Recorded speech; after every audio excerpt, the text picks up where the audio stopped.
I get asked, why is your hand like this? I mean, I was labeled as a person with 2 fingers. You were fine all along. I was fine So now all they along. made it a problem. But it did not end there.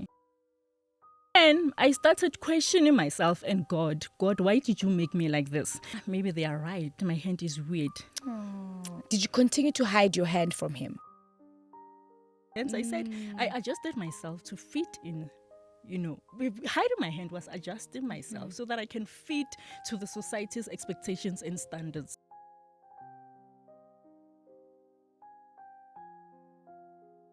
Hello there, our faves, and welcome to Centtwinz TV, your favorite podcast. I've been through the most podcast. With your favorite twins, I'm Millicent. I'm Innocent, and we have our lovely guest, Beverley, here to tell her story. Please do remember to interact with us on social media. We are on Instagram and we are on TikTok. Make sure you follow us, you like, you subscribe, and you follow.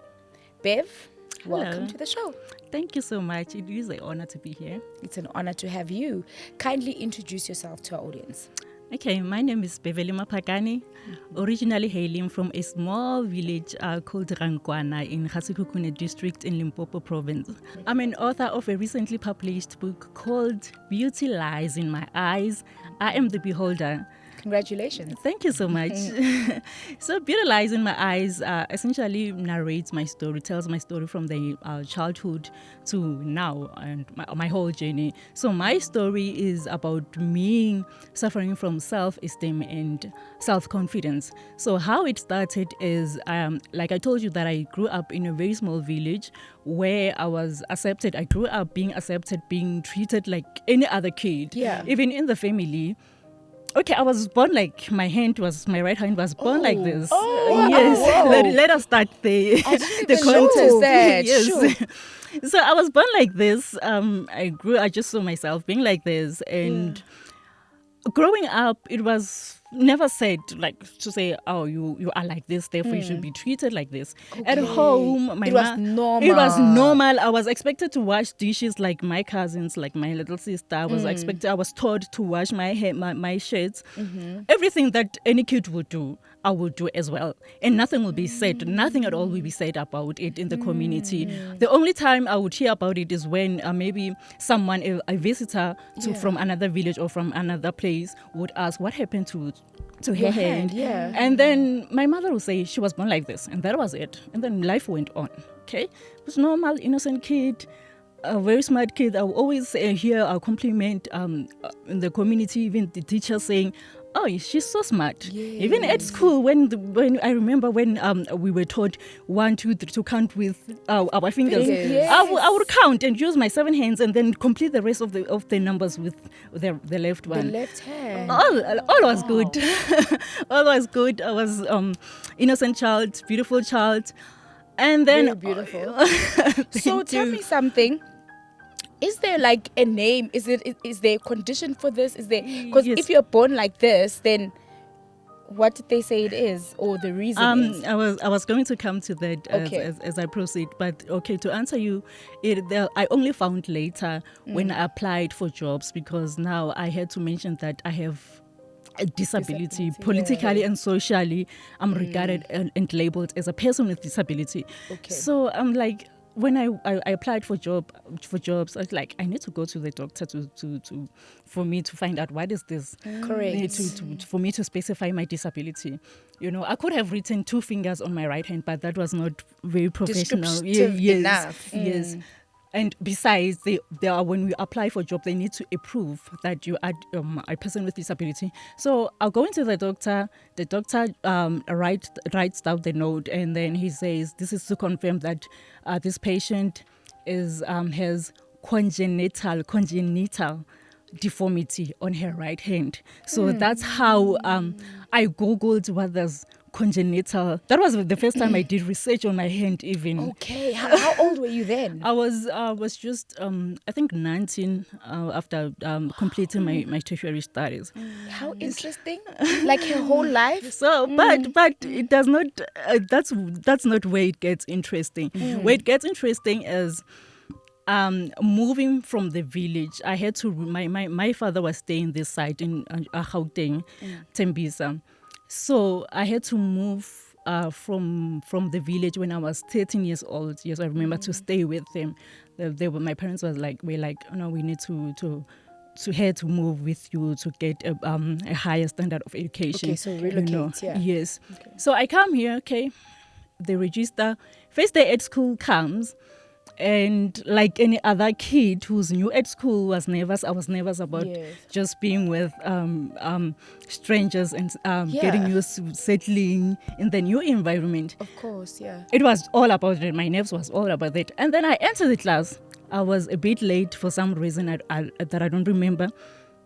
I entered the class with my hand hanging on the side. Like, it was normal for me, right? And then I sit down. All of a sudden, I get surrounded by everyone in class, almost everyone in class. I get asked, why is your hand like this? I give them the normal answer. I was born like this. But then, for some reason, that was not sufficient enough for my new classmates. You said, what grade was that? It was grade 10. Grade 10. So it's high school. Yeah, high school. So it's older kids. It was older kids, teenagers. And then there was now talks, noise about a new kid in class who has 2 fingers. You know, I was labeled I was labeled as a person with 2 fingers.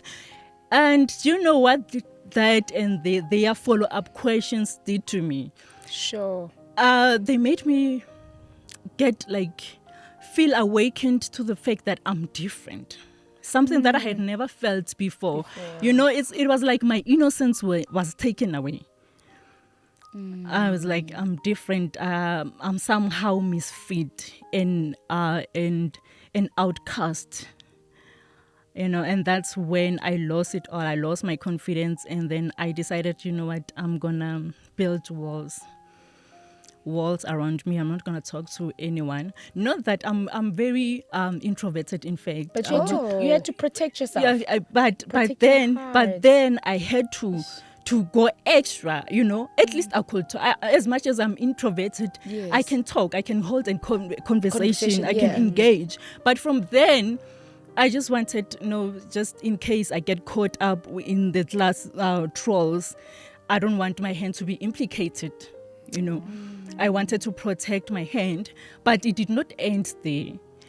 Where it proceeded, I proceeded to hide my hand. Like, when I looked at the mirror, I could hear the echoes in my mind. Why is your hand like this? Trauma. And then the trauma. It is trauma. And then I started questioning myself and God, why did you make me like this? Because it seems like now people do not understand that you made me like this. You created me like this. So why do you make me like this? Because what they did is that you were fine all along. I was fine. So now they made it a problem. They made it an issue. The way they pointed it out now created this thing which, okay, actually this is something bad. This is something, so now this is something that we can't tolerate. Something like that we can't accept in a way. You know, that there's something wrong with the way you are. So I took that in, you know, and said, maybe they are right. This hand looks weird, you know. And then from there, I also conspired with what they said. And then from now on, from there I got very conscious about. And then I'll start noticing, so people actually notice how my hand is. I'm self-aware now. Like, hence I said that it seemed like my innocence was taken away. So now when I pass a person, I would check how they looked at me. And then I would interpret that, no, they are very uncomfortable with the way my hand is, you know. So and when I look at the mirror, I start to say, maybe they are right. My hand is weird. So what do I do now? I start to hide it. I started to walk like this. Everywhere. As soon as I exit my home skate, I would do like this. Or if I have something with pockets, I'll do like this. And that became a normal stance for me. Because the reaction from people is affecting you. It's affecting me negatively, you know. And that went on to affect me because now I had this void. There was a void opened, so I'm not acceptable in society, and also hearing people in the community, overhearing people describing me as that girl with two fingers, and also describing other people, maybe people who are differently abled, as like calling them degrading names that also perpetuated to say, so I'm not the only one. There's clearly something wrong with people who are differently built or created. And then I went on, but there was a void inside me. As much as I was belonging in my family, there was no problem at all with my family. But when I come outside, I was also seeking a validation, especially as a teenager. Right. You know, when your peers, you see your peers are getting friends, your peers maybe trying to enter the relationship, dating. There's you so know, much that happens exactly. at that age. You invade it. Yeah, exactly. I mean, I'm a human after all. You know, so there was this recognition seeking self, and it killed me. It killed me. With that, I was also shied away from the mirror. I shied looking at my hand in the mirror. The only time I would go to the mirror, I would just check my face if my face is okay. And then other than that, no, I did not want to do anything with the mirror. So it happened that I got in a relationship eventually.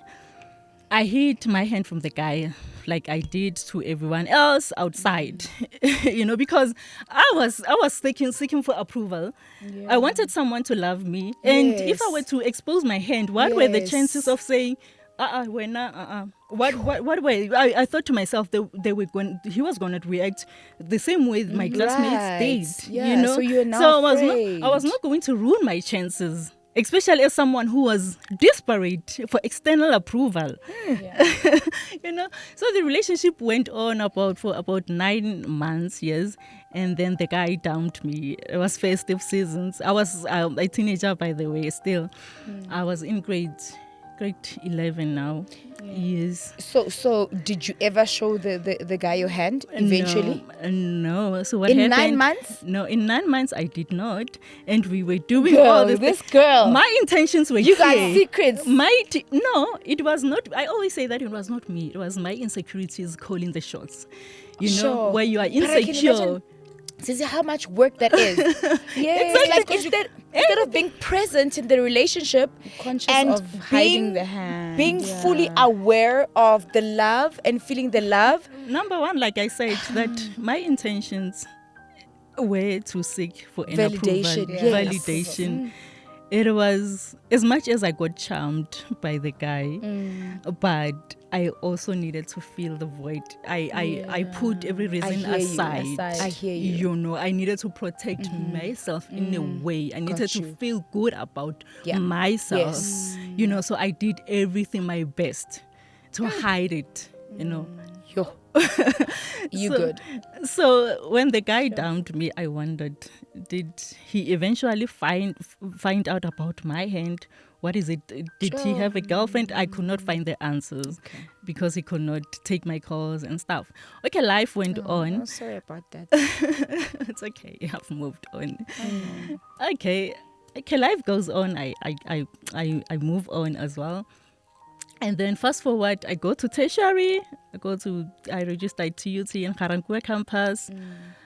And then I happen to stay with 2 girls in a room, in a very big room, and it was a communal yard with other rooms outside. So the girls in the yard also, I was like, I'm not going to expose my hand.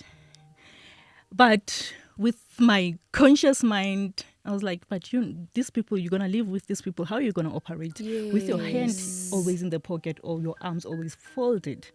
My insecurities and ego were like, no, whatever you do, just make sure that you don't expose that hand. You know, keep yourself protected, or else you're going to lose validation. You're not going to get approval that you need. You know that you don't belong. You know that you complete. can't stand the rejection anymore, the judgment. I can't, exactly. I can't stand the rejections. I can't stand the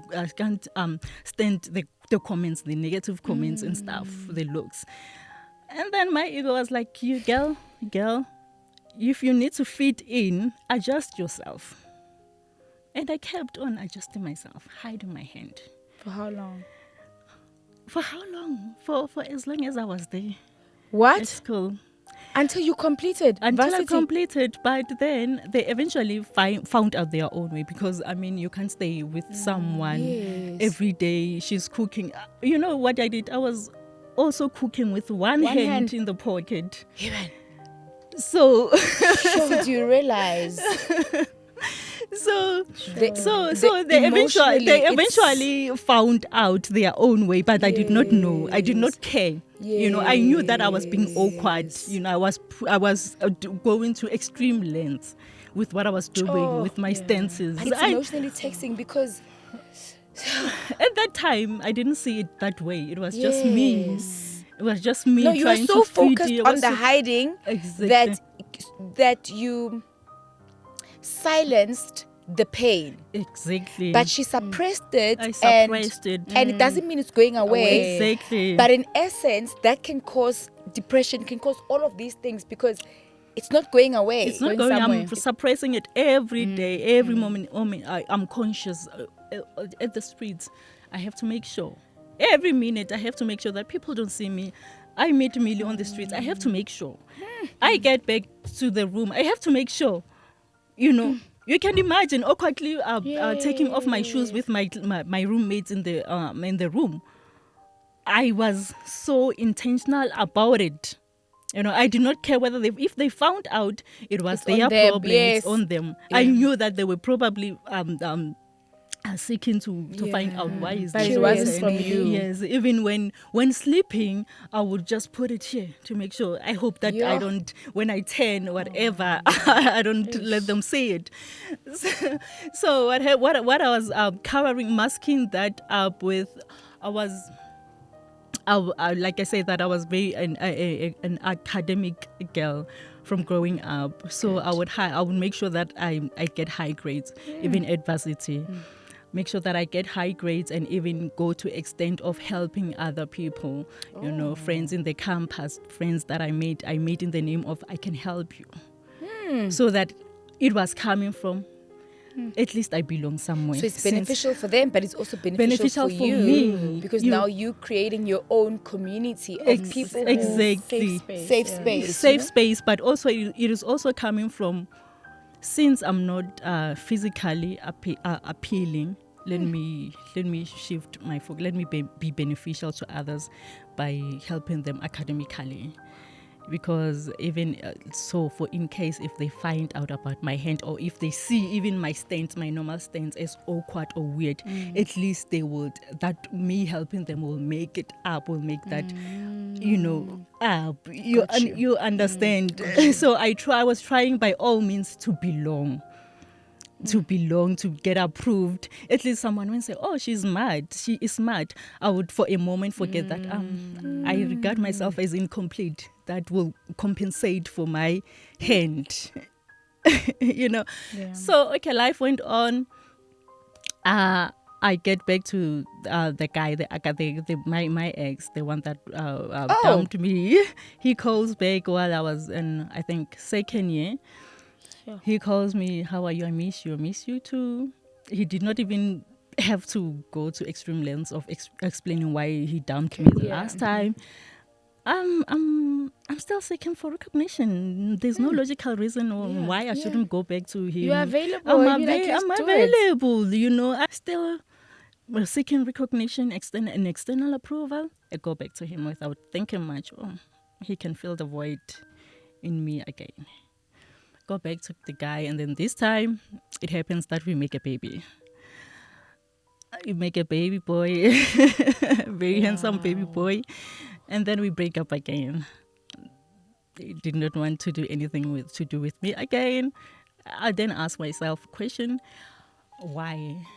What happened? Yeah. But later on, as we co-parent, he tells me that, oh, so you hid your hand from me. Can't you like this? Wait, after you had the baby? Yeah, after I had a baby. Did he only find out after you had the baby? The way he said it. Okay, so when he came back into your life, when you were in tertiary this time, right? Did you continue to hide your hand from him? Yes. Okay. Yes. So the second time I continued. So he confronted her after the baby was born. After the baby was born, and after we were going through a breakup process. Sure. So he says, "Oh, you were hiding." So I didn't go deep into it because I was still hiding it. I was still very much insecure. So he probably saw the hand somehow, or maybe he was told. Confronted I don't you. know. Yes. What did you say? What was your response? I did not. I don't even remember because I tried. I wanted to dodge it as much as I could, and I did that. I said, I don't care. I'm not going to explain myself because I can't explain it to myself as well. I'm insecure with my own self. I can't face myself, my own hand in the mirror. So I'm not going to explain it to the next person.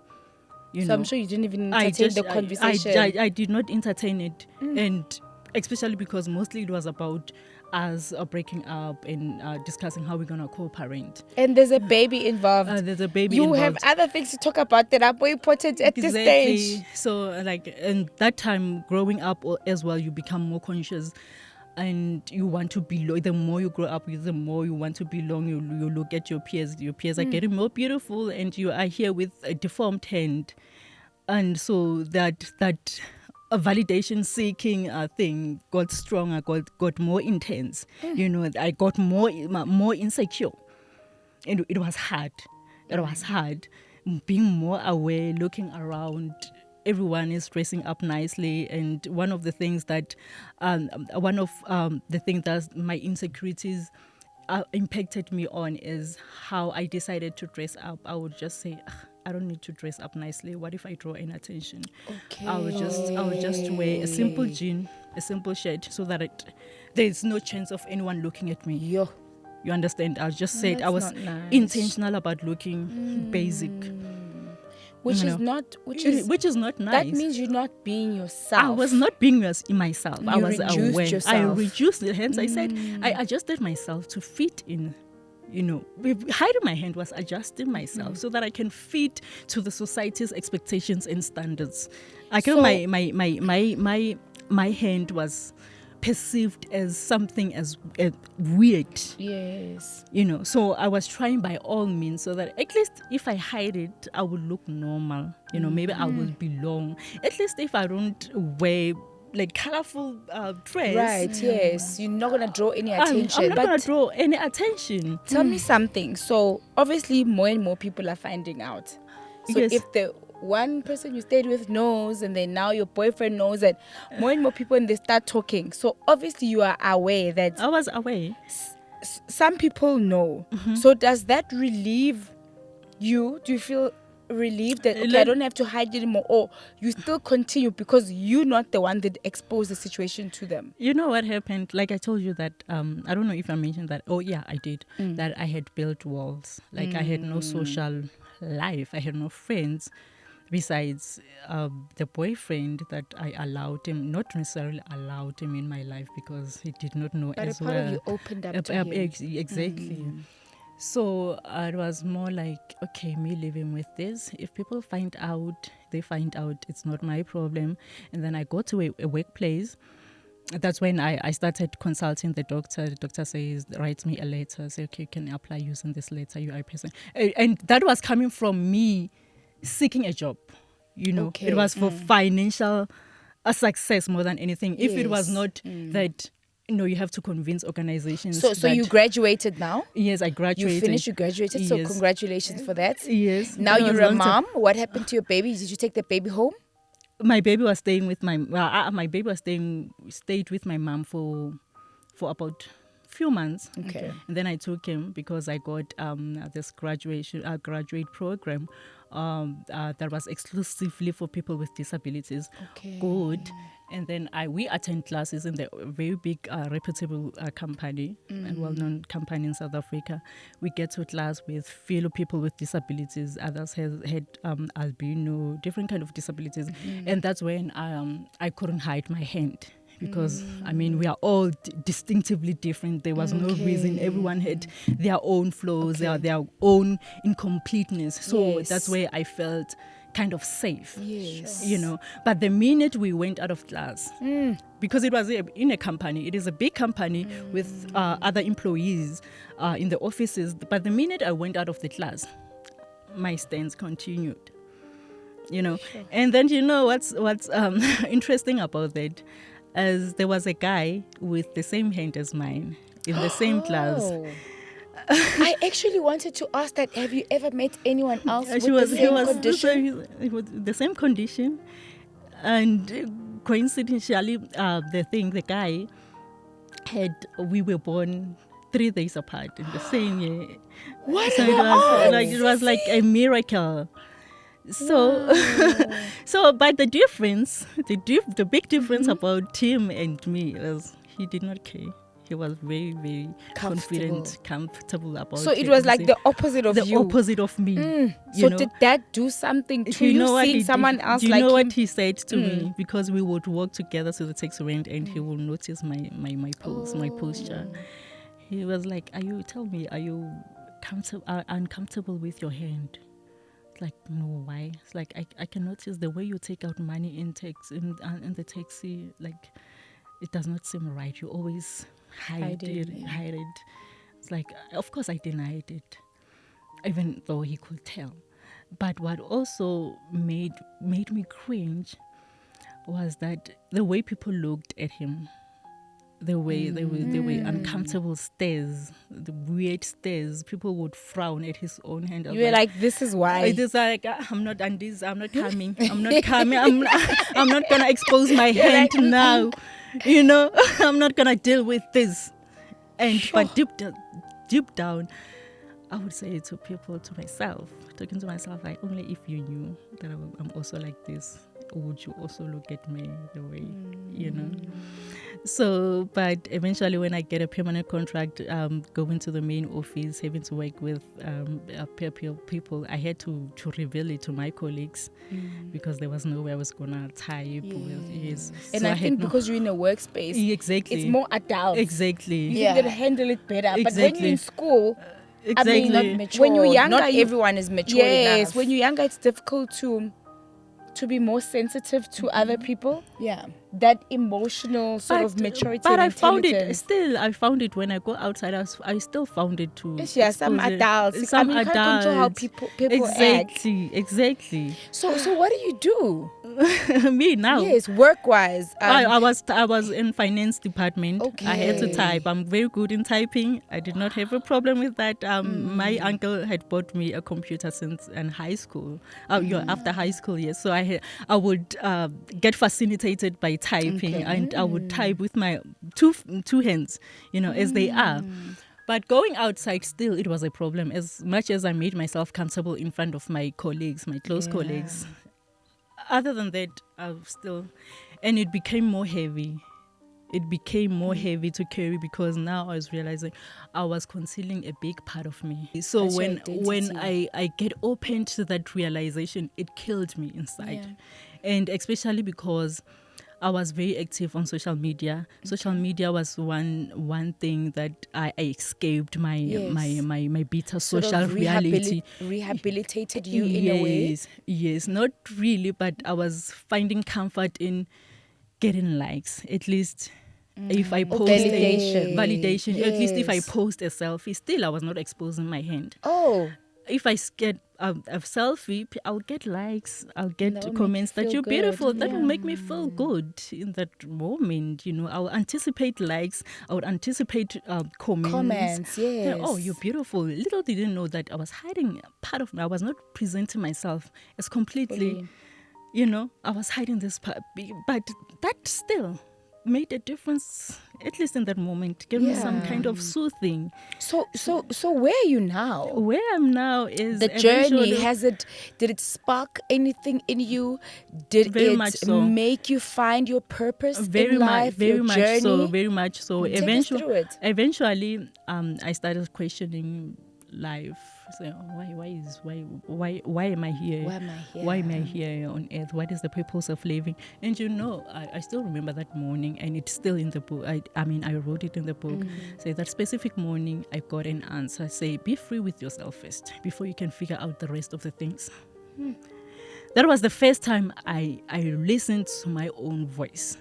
and I took it serious. I never looked back. Be free to yourself. Be free to yourself first. The exact words from there's something in my head. I don't know how to describe the voice. Yeah, but I followed it. From that I intended to be free with myself. Then I embarked on the self-acceptance journey. But then still it was not easy because I asked myself, so where do I start? And then logically, one will say, start walking with your hand on the side. Stop hiding it. But it is not as easy as I say imagine, it. You know, for someone who has been hiding, I have to go to social media to tell my story, tell people that no, I'm actually like this. So did you? I did. That's what I'm all about now. So it started as I did not go straight to social media. As I got confused, got more pain. One of the things that I started was going back to the mirror. Remember, I was shying away from the mirror. Me and mirrors were no longer friends for a very long time. I went to the mirror to face myself first, with my own self. Go to the mirror, hi mirror, raised my hand to the mirror. Look at it. This is me. Look and accept. You know. I say to myself, I know that we've been strangers for too long. Can I please reintroduce myself? It was hard. It was like I become teary. I become like tears just streamed out of my eyes. I could not control them. It felt I don't know how to explain the feeling, And then the next time I went again to the mirror, it felt weird as well. As emotional as it was the other voice. There were like two voices, contradicting voices in my head. The other one was like, "You're beautiful the way you are." The other one's like, "I know you are weird." I understand. Because for so long, this has been dominating your life. Exactly. Now changing that narrative is not overnight. It's not overnight, So there was still this voice insisting that you're weird. You see how people notice how people will look at you when you eventually come out, But then I kept on going to the mirror. Going to the mirror, telling myself that I'm beautiful. I'm affirming to myself that I'm enough. Until you believe I'm enough. I'm smart. Until I believed it. And I was at the peak of that when one day in the office, there was a topic. Do you know Nasty C, a hip hop artist? The musician, Nasty C. Yes. Okay, Millicent knows him. Nasty C once went live. It was that time when I was going through that self-acceptance. I was in self-acceptance journey. That Nasty C revealed his toe. I don't know if it's left or right. It's deformed. It's bigger. His toe, yes. Oh, okay. It's bigger than the rest, the normal toes. So he was preaching self-acceptance, self-love. He was encouraging everyone who is insecure about themselves to accept themselves and love themselves just the way they are. Yeah. So that he trends it, especially if you are a fan of him. He trends it, and then in the office he trends it on social media. Yeah. And then in the office they were discussing him. I mean, they were like, my close colleagues are like, it too like that. I could never be with a guy like. I wonder what his girlfriend is saying about his too. There goes those negative comments again. And I'm here. You know what? I made it about myself. I'm here thinking, what do they think about my hand that they see every day? If they can criticize a toe. That's the toe. What a chance of it being visible anyway. Exactly. He was always wearing socks, shoes. I mean, it's always invisible. So that shows you the mental state or the mindset. Yay. And then I'm like, you got triggered. I got I got taken back to Zurich. And I'm sure the live actually inspired you so much.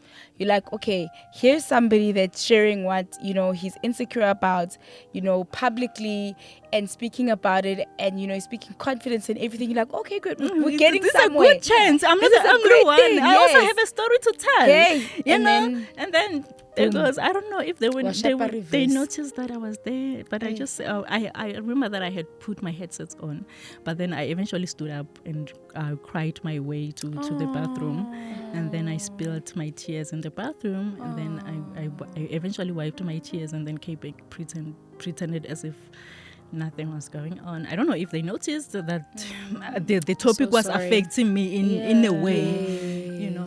But then I got discouraged for a very short time, and then after that I went back to my ritual. I call it a ritual, trips to the mirror. I continued with my trips to the mirror. You are beautiful, you are strong, you are amazing, you are worthy of everything. You know, God created you for a reason, you know. And I actually started, the more I did that, the more I started to thank God that, you know, God, I wouldn't be like me if you had not created me this way. Thank you for making me an outstanding person. I'm distinctively different. You know, I like that. it was like That's kind the of a flex to say I'm not like everyone.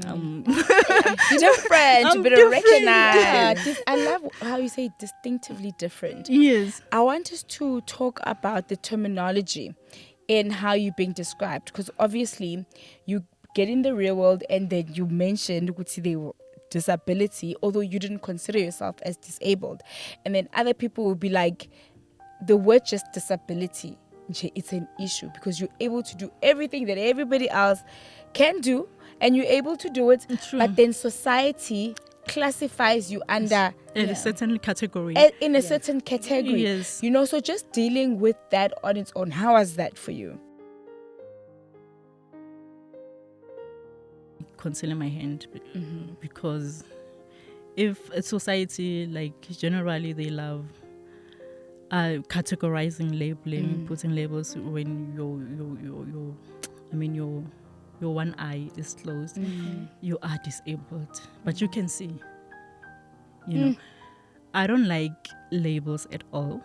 Like I told you, even I went to the doctor mainly because I wanted to increase my chances of getting a job, because especially back then, companies were encouraged to hire people with disabilities. So it was looking out for me, for myself. So I don't like labels at all. And one thing that I've learned along the journey is people with disabilities are called people with disabilities or disabled people, because instead of differently abled. I know other people prefer you to say differently abled, exactly. You know, not why? Disabled, because disabled means you are unable. Exactly. That's what I'm about to say. It is the society that disable these people. In their mind, they conclude that this person can't do this because they are different. They're just different. I would get comments that I can't type. I wouldn't be. But aren't we all different? We are different. Yes, that's my point so as well. Differently abled. Differently abled. Yes. And we are Not all different. Disabled. So in that, as I continued with my journey, and then the voice inside of me said, this is not your story anymore. You're dealing with yourself, good. But now, what are you going to do about it? It's bigger than you. It's bigger than you. This was God now in play. Say, you acknowledge that I made you this way. Yes. But I did not make you this way for yourself, your own self. Go out there. Yeah. Tell your story. Heal people. I said to God, but me, heal people, I don't even like talking in front of people. What am I going to start? How am I going to do it? How am I going to do it? You know what God said to me? God referred me to Jeremiah 1 verse 4 to 7, I think. It says, before I formed you, I knew you. Yes. I set you apart. Yes. I set you apart. And then I said, but Lord, I can't speak. I'm too young. Lord said, I will put words in your mouth. Come on. Don't let anyone look down on you because you're young, huh? It's like, okay, Lord, but I'm private. I don't want my story to be known. I'm dealing with myself. I'm being free with yourself. I'm an introvert. I'm an introvert. I'm like, look at you now. You're part of being free. Now you're not fit through the most podcast. Part of you being free is freeing others. It's healing others. Yes. You can't hear. I could have. I tried. I actually tried to say, I'm going to write in my journal. As a person who loves writing, loves pouring out her emotions and everything that she goes through on paper. I'm going to write in my journal, dear self, blah, blah. Sorry for all the things that I did. Write my story and stuff like that. But she was like, no. Journal is too. Not that. I need you to do something bigger. Publicize. And then my soul was literally unsettled. I was pushed. Yeah. So I was like, go tell people your story. Go present yourself as you are, fully as you are, not Exactly. not partly. So how did that feel like the first It was time scary. you opened yourself It was up? scary. Like I was literally trembling. My whole body was because I thought about. I had made friends, even though some of we had not made, but some we had made. I had made friends. They did not know about my hand. Now they have to know for the Now first they time. they have to know. All those years I was active on Facebook, on Instagram, posting selfies, posing like this as if it was a normal pose. Now I have to post like this, and what am I gonna say? What are they gonna think? The Are they not gonna judge me? anxiety of that. reading the comments. But I want to know how you felt the first time after doing all of that. Some sort of relief, happiness, joy. I did. Did you feel that? Something is lifted. You know off what I your did shoulders. first as a test? I wrote. I texted 3 of my friends that I had met through Facebook, but also they did not know about it.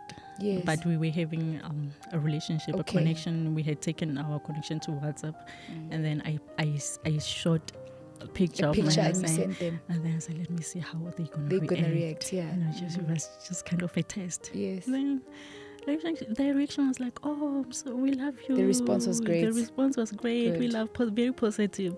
But then, the negative, the Always inner creeps critic, in. the inner critic kept like, they only say that because they know they don't want to hate you, because you are You still friends don't with them. believe You it, still yeah. don't believe it.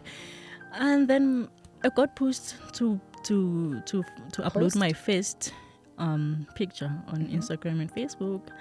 Well, I started as doing it indirectly, saying, like maybe putting my hand on the hip, not it being Not the visible, full fully hand, fully yeah. visible. It was visible, You but took not baby fully. steps. Baby Yeah. steps, yes. And then the caption will say, be who you are. I mean, be real to yourself, something like that, or be yourself. When are you Everyone talking else to is yourself? Actually, everyone you're is telling yourself. You're telling them, but you're telling I yourself. was telling myself. I was Yeah. telling myself, but it was as if I was referring it Right. to them.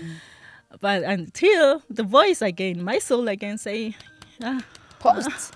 you're still playing. Until when are you gonna do that? I got influx of messages saying, you are brave, you are courageous. Some will say, I'm also insecure about my forehead. I've been hiding it. I don't feel comfortable. I'm very shy, and it also affecting me. And that's how I became a healer. God, like say, you now ready to go to serve the world, and now I've written a book about my story. I'm healing people, and not only people with disabilities. People have insecurities out there. I was about to say, as a whole. I've dealt with people who would come to me to say, I have a mark here.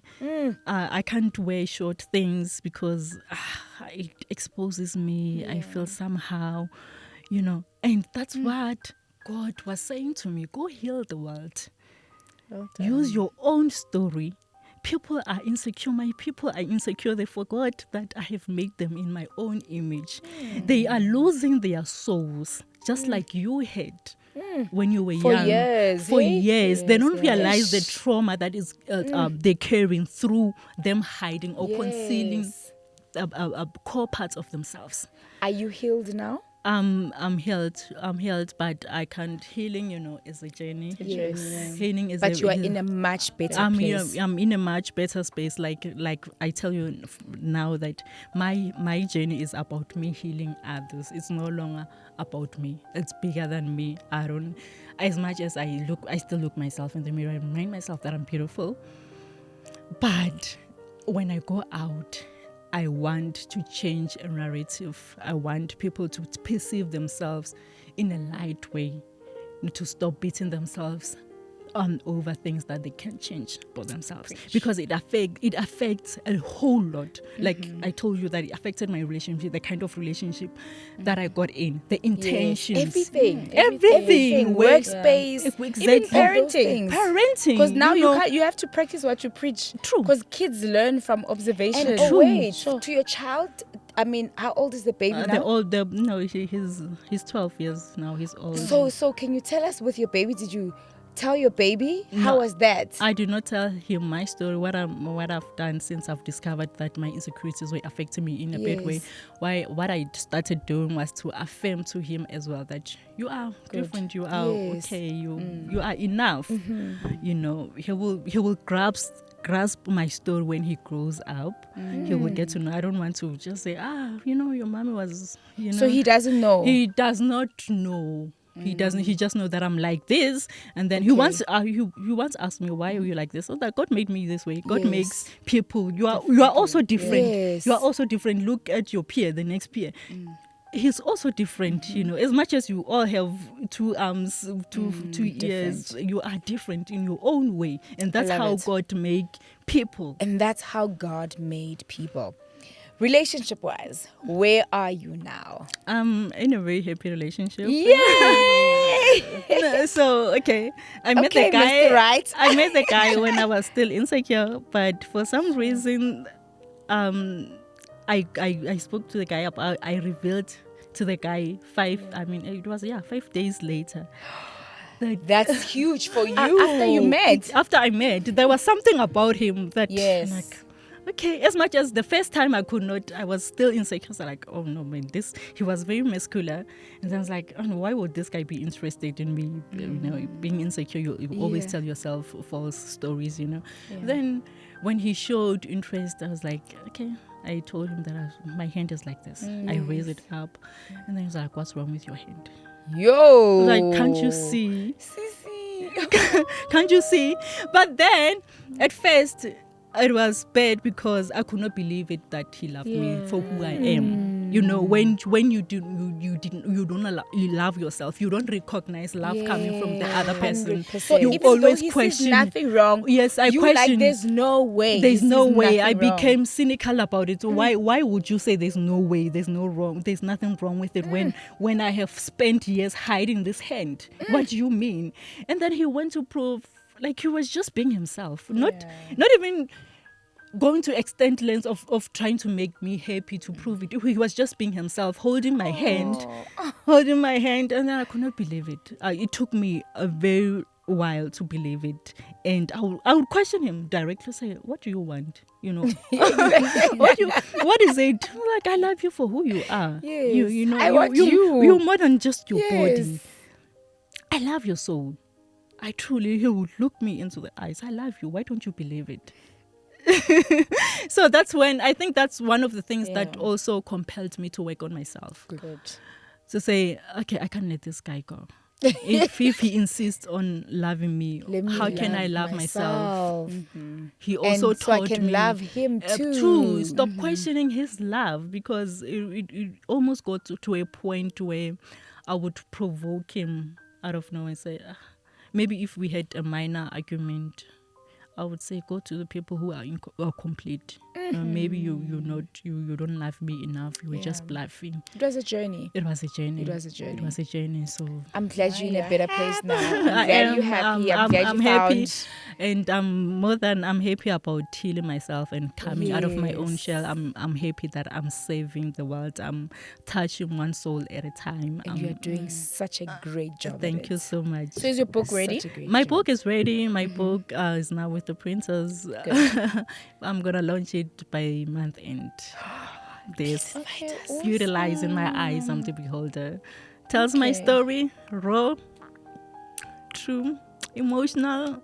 Yeah. But at the end, you see light, you see healing. Like, it provokes, not even at the end. I see light all over your story. It provokes you in a good way. Like, it is not just, shame. No, she did that.